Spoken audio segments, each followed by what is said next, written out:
Hello, beautiful souls.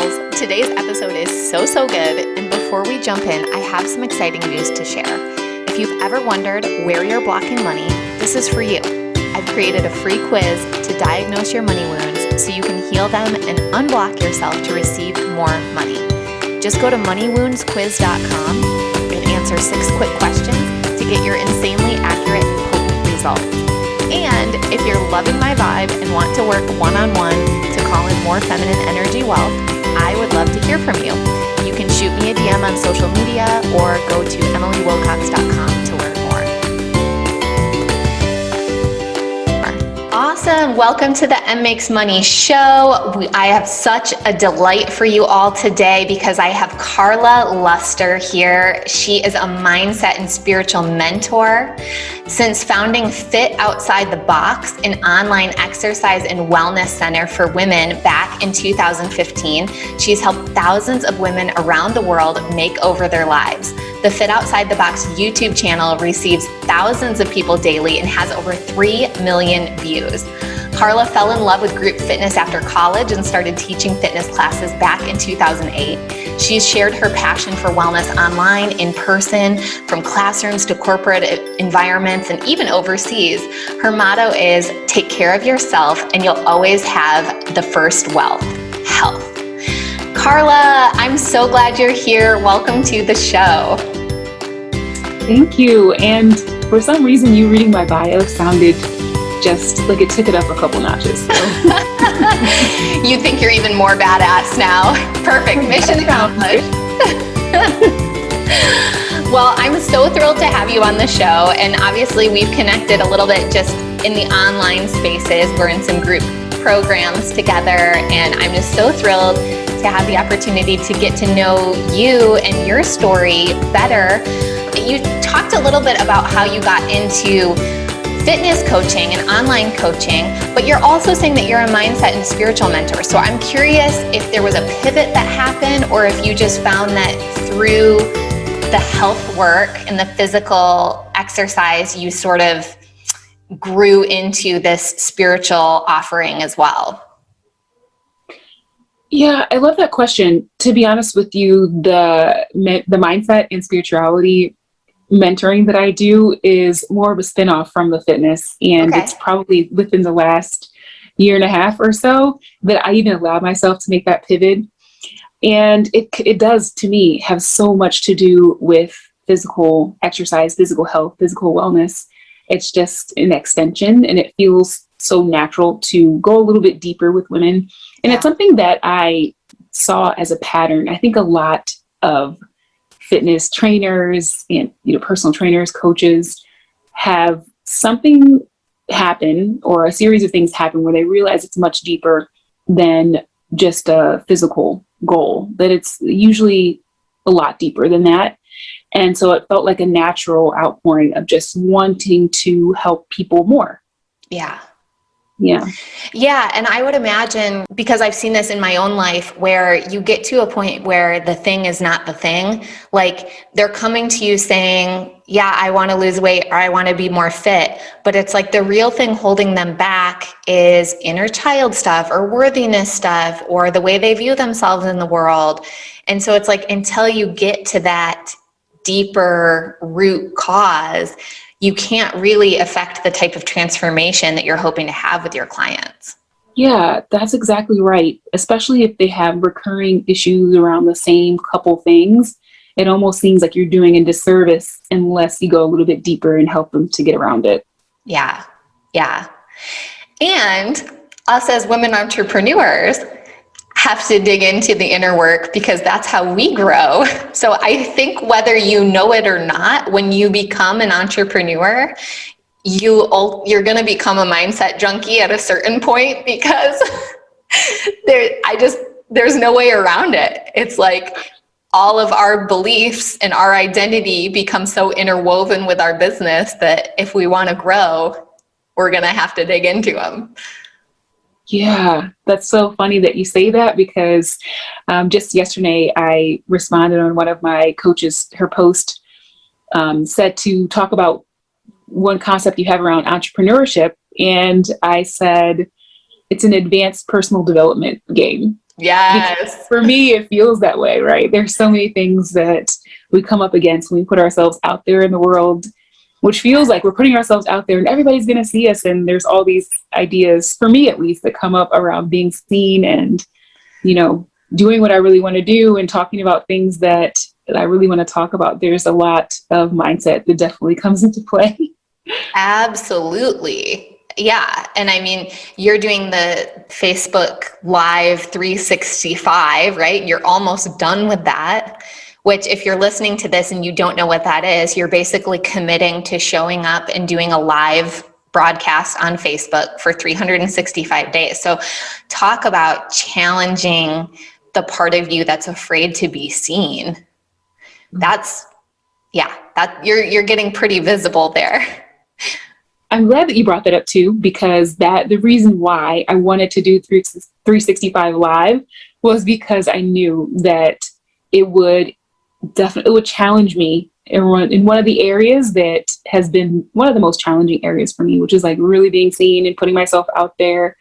I think I kind of grew up with this idea that I didn't want to be seen, that it was kind of cool to be behind the scenes. And so that was a huge challenge for me. And also like thinking that I had to be a certain way to be seen, interesting enough, fun enough, like exciting enough. So yeah, that's so true.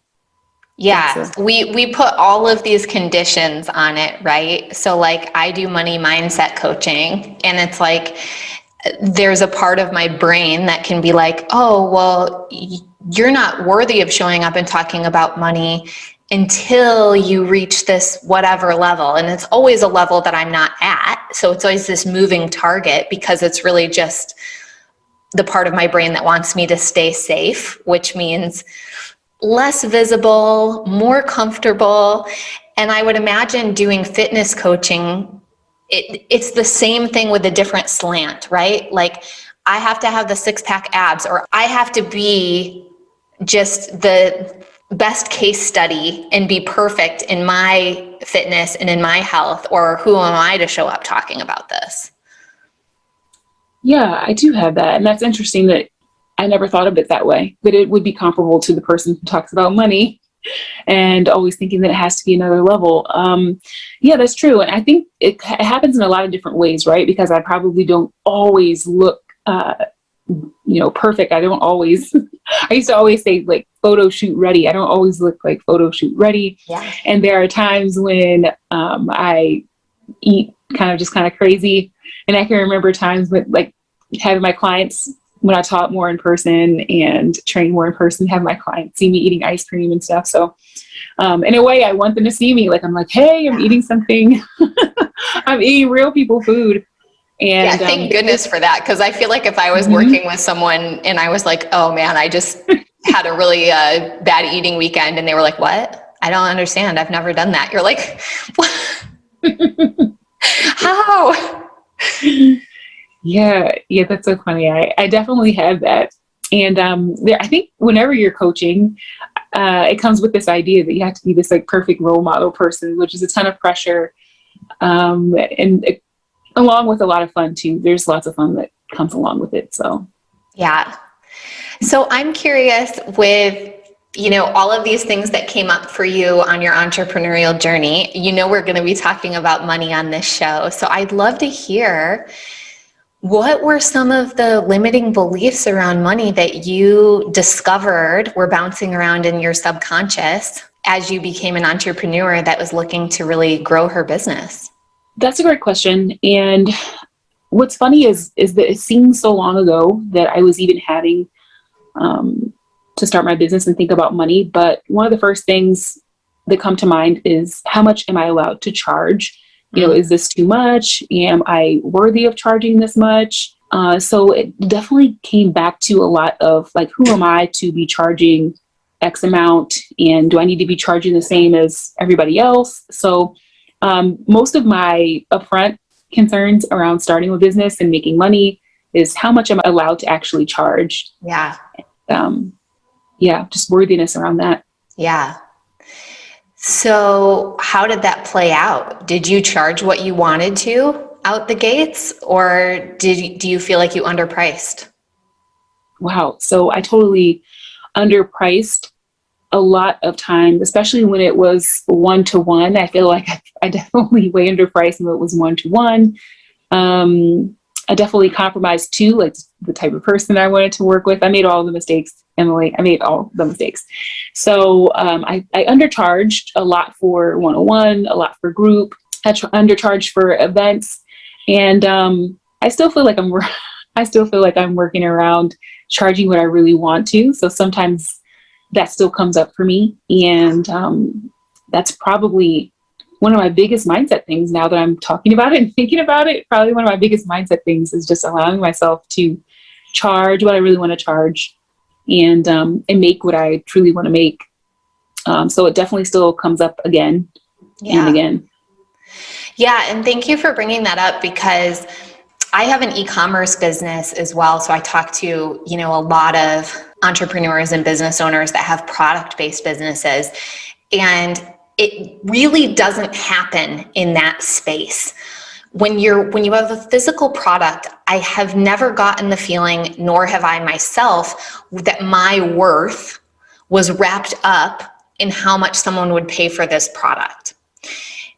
Yet, slash cut to you being the product, me being the product, right? Like, it's my coaching, it's my services, and we really tend to immediately make that mean something about our worthiness as a human being, or lack thereof. Who am I to charge that much? What makes me so special?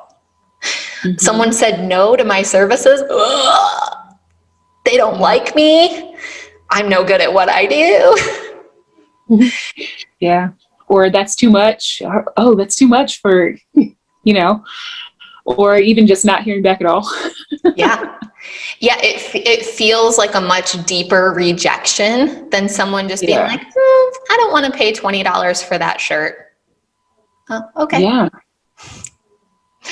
Yeah. That's an interesting, I didn't think about that. I do know that you have, experience outside of just offering coaching services. So that's an interesting contrast. I haven't thought about that. I like it though, because a lot of times it does feel like we're more so selling their dreams, or, depends on the person, selling an outcome or the result what they actually want versus ourselves, Yeah. And I think, unfortunately, the shadow side of the coaching industry, and not even just coaching industry, I would say the online sales and marketing industry in general, is that we really get a lot of messaging about us doing something wrong too. So then when people say no to us, it feels like, oh, did I not handle the sales process right? Did I not really make them feel like they could see the transformation they were going to get? And we do a lot of second guessing, and the places now that you and I hang out together are really undoing a lot of that and ushering us into the new paradigm of, you know what, your price is really about your ideal client and the transformation they're going to get. It's not about you. So how do we clean that up? And, if they don't want it at that price, that's okay. There's nothing you have to do. There's no way to handle the sales process wrong unless you're just leaning in and getting super needy and grippy around it. But if we can just trust that the right clients will come to us, then it gets to be so different. So I love that those spaces are being created and that we're participating in them, because it feels like such a breath of fresh air in an industry that spends a lot of time telling us that we're doing it wrong. And if only we had this 5-step framework that we could follow, then we'd be on our way to the moon. Yeah. There are so many narratives out there. And so I guess you have to find the one that actually feels true for you. That's so true. Yeah. So you were saying that one of the kind of limiting beliefs around money that came up for you was the way that you were charging, and that it still kind of shows up. So I take it, charging more than you used to, but there's still kind of this feeling of, maybe I'm not right where I want to be, and I still get a little wobbly around that. Anything else that kind of bubbled up to the surface as you were starting to grow your business? Yeah.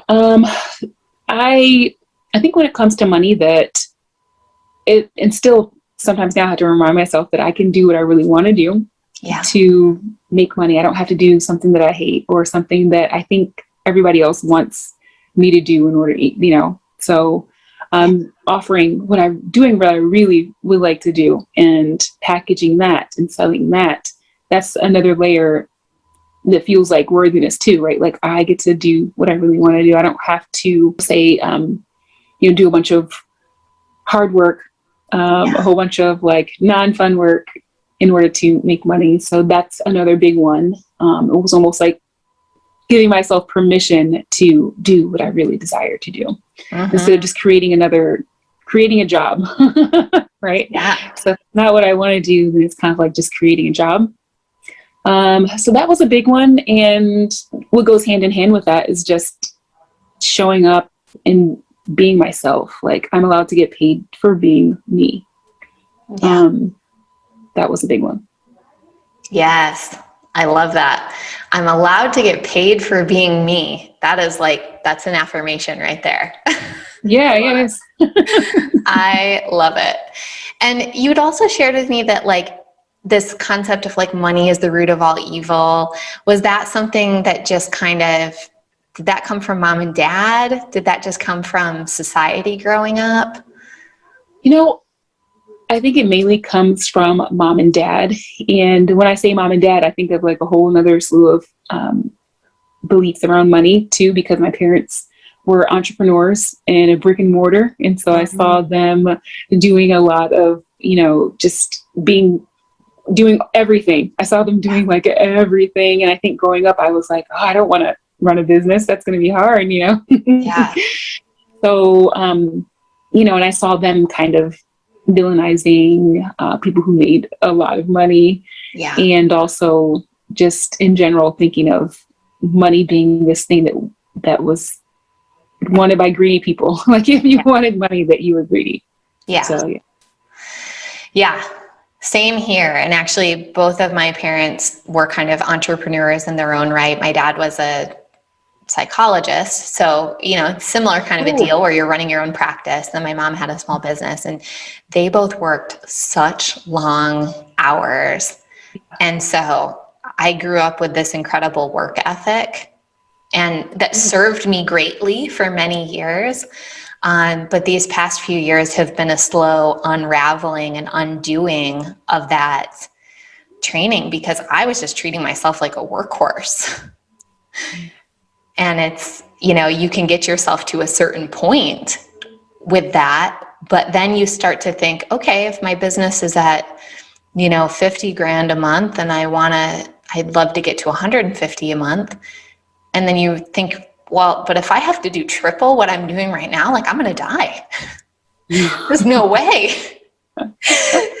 So it's like, when money is hard, we put such a low ceiling on what we're capable of. Yeah, that's true. And to some extent, I feel like as we're having this conversation, I'm like, am I still doing some of these? We're still having some tidbits of these beliefs run the show. So this is a really good conversation. Yeah. Yeah. And thanks for sharing that because yes, I'm sure you are, as am I, right? And I always envision these limiting beliefs. If you imagine the spiral staircase, and so it's like, you're going up the staircase, but you're also going in a circle. And so you'll eventually come back around to some of the same limiting beliefs, but from a different perspective. You're up a little higher now. And so it's like the belief that there's not enough, right? At a certain point, that may have felt like my survival is on the line. Can I pay rent? Can I cover my bills, etc., right? And then you go up the staircase for a bit and then you come back around to it and it's more like, gee, I've got 5 clients right now, but I really want 8, and where are the people? And so it's like, it's still scarcity mindset, but it's in different clothes. And learning from the women who've grown businesses larger than ours, I don't think that ever goes away. It just gets a little more subtle. It gets a little sneakier. It's not a loud voice shouting in your head. It's more of this little whisper. Yeah. That's right. I'm in a mastermind. We were talking about that, and I see that there are some of the same things that come back, with some of the women who are making a lot more than me. Sometimes they say something, I'm like, hey, I can identify with that. Yeah. But you're right. It's just a little different for them. There's kind of like a little tweak that makes it different. But it's the same thing. And I think that's such a benefit of being in a mastermind, because we play tricks with ourselves where we think, oh, well, money is going to fix this. So if I can just get to my goal of whatever, 30K a month, 100K a month, it doesn't matter what the number is, then I won't have to deal with this. So it's like kind of this bypassing, like if I can just focus on the money and I can just get to this level, then everything will feel good. And the cool thing about being in a mastermind is that you see examples like you just shared. You see women that are making as much money as your goal amount, and masterminds are such sacred containers. So when women show up, they're going to show up saying, here are my fears. Here's what's going wrong. Here's where I'm having struggles. And it's like, holy smokes, it's the same stuff that I thought I was going to escape by getting to that level, making that amount of money. I know, it never goes away. Yeah. So it's just our invitation. Just do the work now so that we can really enjoy the journey and not get to this goal that we think is going to feel so good and then find out that it's very hollow. Yeah, that's right. That is really funny. It was interesting to see that though too. And you're right. I do find that to be a huge benefit being in the mastermind. Like, okay, we're playing the similar game, with ourselves. Yes, exactly.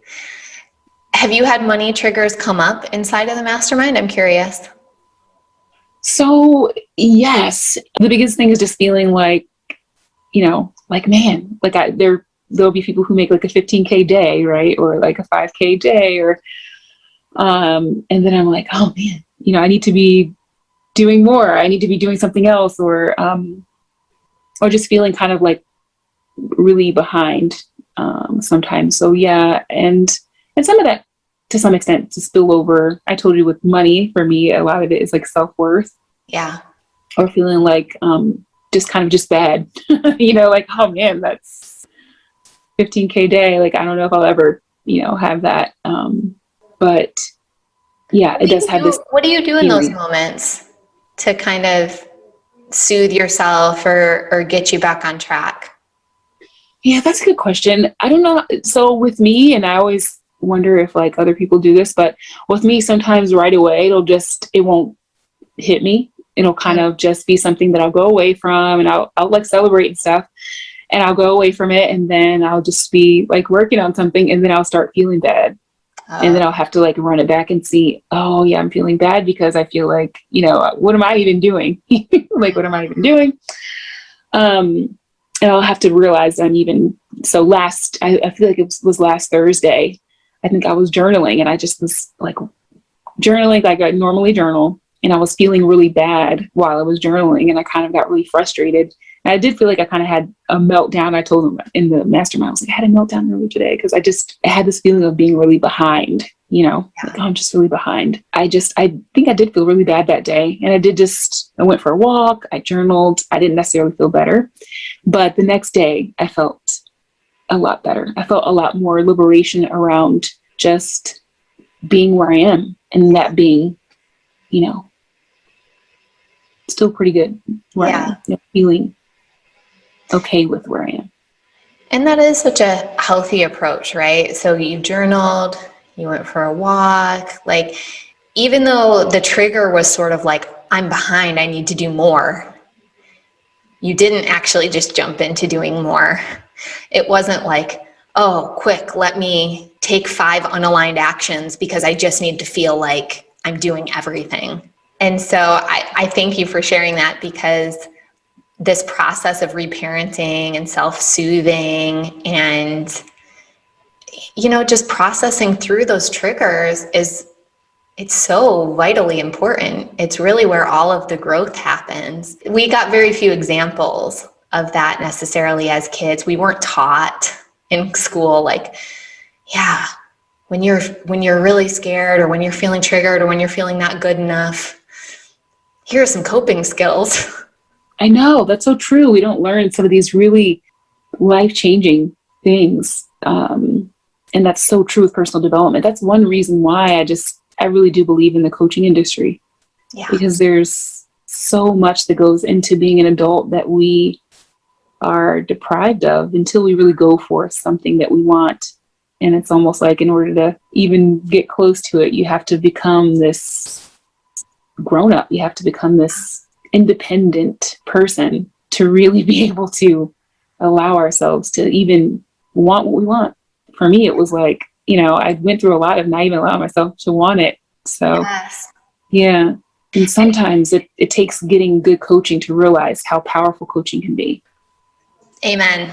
I completely agree. And I think, if you're listening to this going like, what do you mean grow up? Or, what I've come to realize is that even though, yes, we're all adults, right? We're all high functioning human beings, very capable of earning good corporate salaries and all of that kind of stuff. The truth of the truth of the truth, when you're going after big dreams and unreasonable amounts of income and unreasonable amounts of impact, is that there is so much that we're still hanging on to that's really our inner child. And so, yes, I am in a 37-year-old body, but when my inner child is the one showing up and she's saying, no, please, we can't do this. I'm way too scared. I just want to run and hide. It's like, well, does she get to call the shots, or can I parent her and then bring her along with me?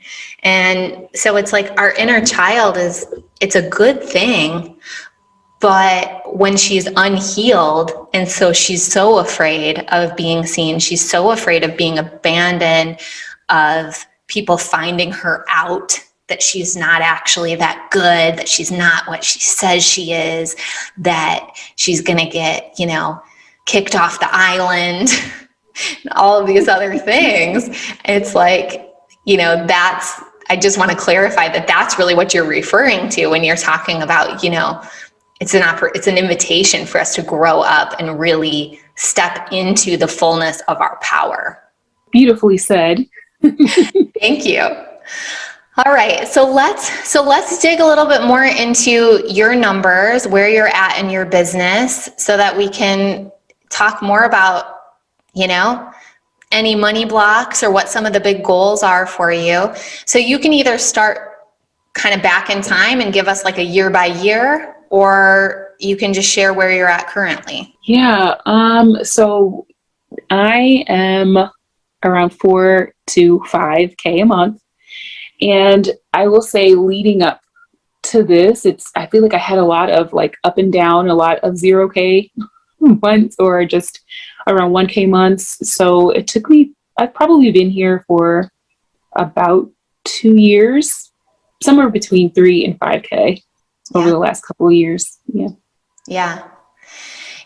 And thank you for sharing that. And it's so interesting, again, comparing and contrasting to product-based businesses where the numbers are much bigger more quickly, but the profit margins are so much lower, right? So it's like, if I do 60K a month in my baby clothing business, it's like, okay, well, by the time you take out the Amazon fees, the advertising costs, the cost of the product itself, everything, it's like, okay, maybe there's 20% margin that's left at the end of that. And so in the coaching industry, it can be so wildly different too. Some of the coaches that are sharing, these huge numbers have big teams to support. But I think I gather from you that essentially you're a solopreneur, right? You're wearing most of the hats in your business. Yeah, it's just me. It's just you. So most of that is profit margin, but obviously you're investing in your own personal development with other coaches as well. Yeah. And some of that too, I feel like I, probably more recently in the last couple of years, I have invested in coaching, and it is beneficial in a lot of ways. So probably my profit margin is around like 80, 90%. There is a lot you're right. There's not really a huge overhead. And so that's a huge benefit in doing coaching, consulting stuff. Yeah. Yeah. Well, thank you for sharing your numbers.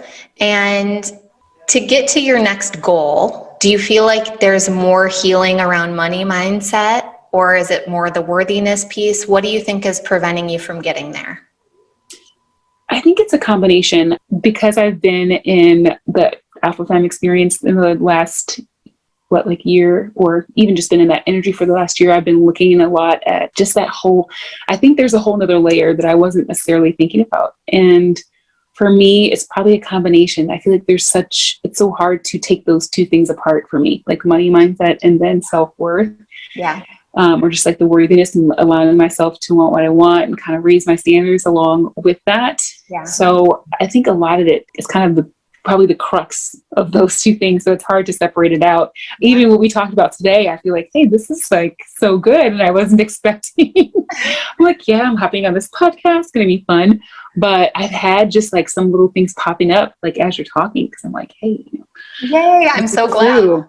I've had that happen too, where guests have like sent me a Voxer the next day, like, my mind's kind of blown right now. Like, I realized that I was still working on a few of these things. So I love that. It's like we're chatting, but we're also, exchanging energy, and there's always coaching opportunities everywhere, right? Yeah, so huge. Absolutely. Especially when it comes to money, because even how we started off before the recording started, the fact that we don't talk about money a lot is something that I think, whether I realize it or not, there's this idea that we don't talk about money a lot, right? So if there's anything that comes up around money, I don't necessarily voice it. And so to some extent, it's just, it becomes a shadow. Like you said, it kind of becomes this thing in the background that 100% affects me, but I'm not so aware of it. So it almost takes this kind of talking about it in order for it to come up enough for me to witness it and see that it's definitely still probably something I need to spend time with, and, and be able to move past it before I can see my next level. I see how huge it can be.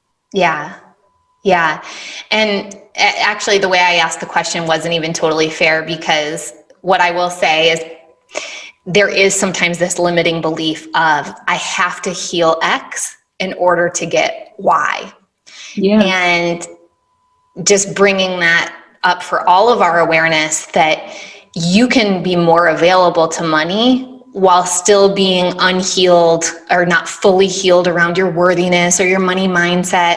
Like, I think there will always be new levels of growth. I don't know that we'll ever feel 100% healed, but whenever we notice that we're saying, well, I have to do X in order to get Y, we're resisting money, because there's money probably ready to flow to you right now. And there's a part of you that's like, but I'm not worthy yet. I'm still working on my worthiness. So just hang out at an arm's distance, and then when I'm ready, it'll come.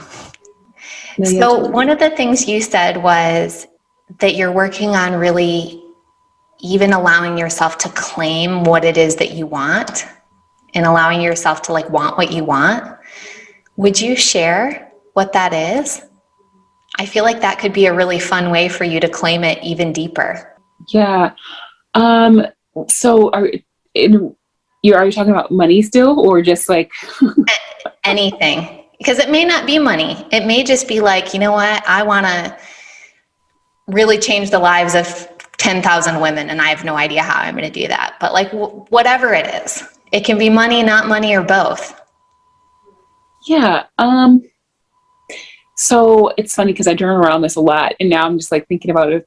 I think overall, I'd love to have as big an impact as I kind of go more in the direction of mindset and spirituality. I'd love to have as much or bigger of an impact in this realm than I've had in fitness, because with fitness, I feel like it was kind of like, it was easier for me to show up and feel worthy there. I don't know, because I was just, there for so long.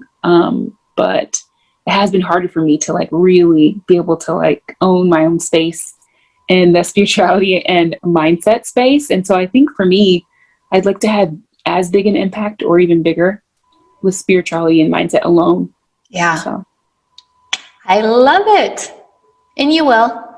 I'm glad that you asked me to say that. Yeah. And even you kind of alluded to it at the beginning, right? With even like the reading of the bio.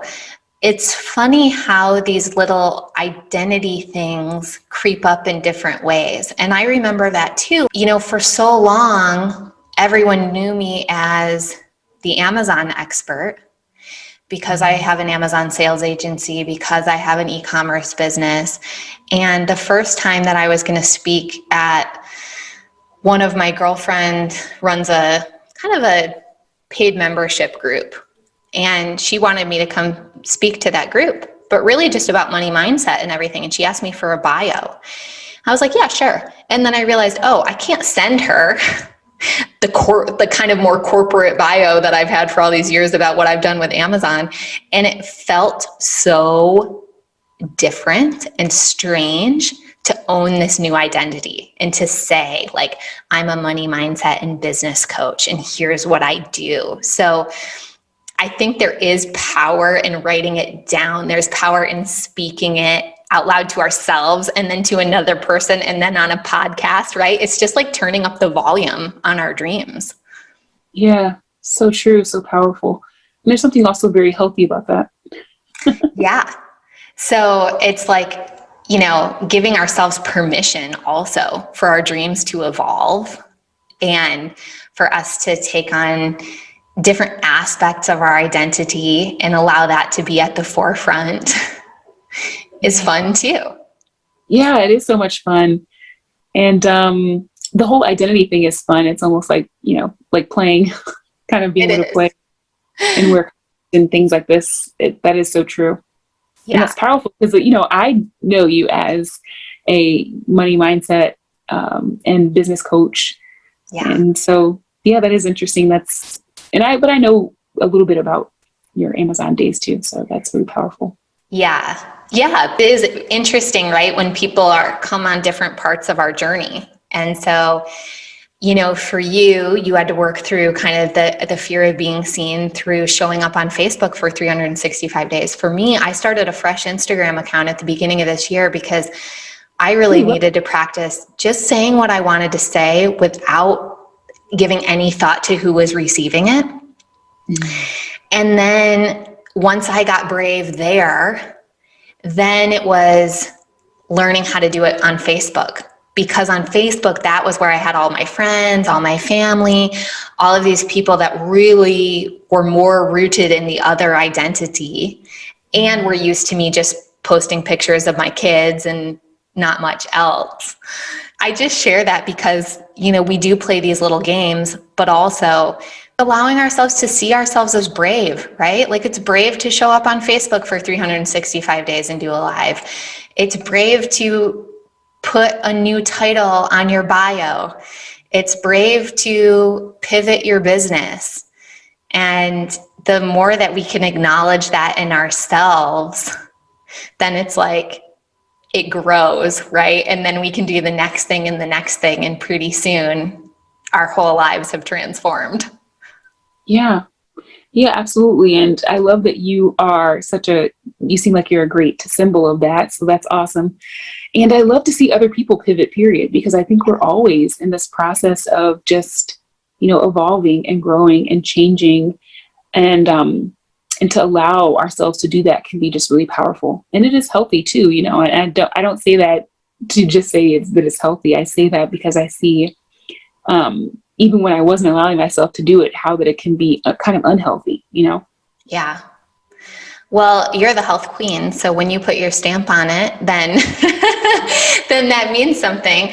But as we were just sharing, it's fun to, you know, watch I don't even want to call it a pivot, but just a growth and evolution into, you know, more of this other role as a mindset and spiritual mentor. So I imagine that everyone listening today will want to continue following along with that as well. So where is the best place for them to find you on the internet? Yeah, so I actually have 2 Instagram pages, and I also have the YouTube channel. So my main Instagram, where I probably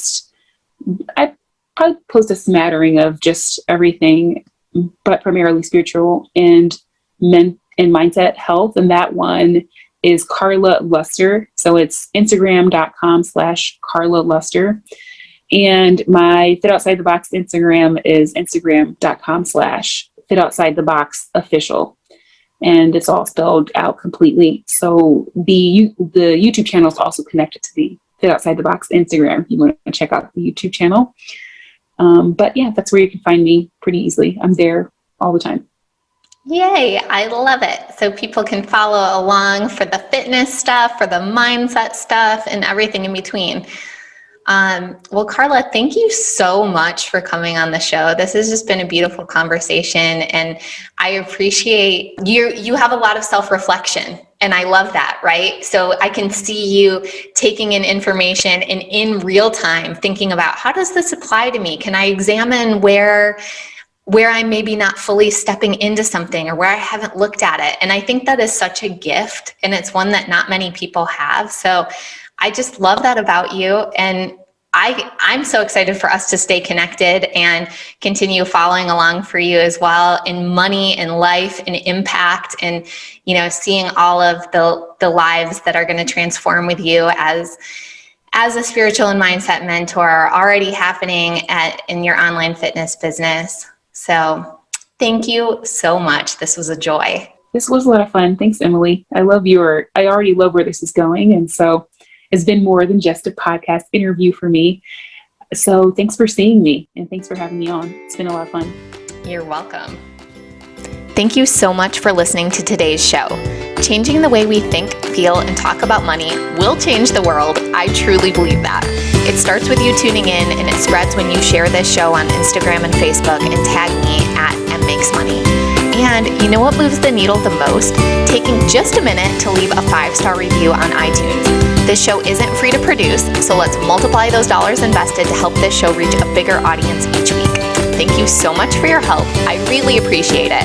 And lastly, if you want more connection, more M Makes Money style riffs, and a safe place on the internet to talk about money, jump into my free Facebook group, The Money Club. It's linked in the show notes. Until next time, I'm wishing you health, happiness, and boatloads of money.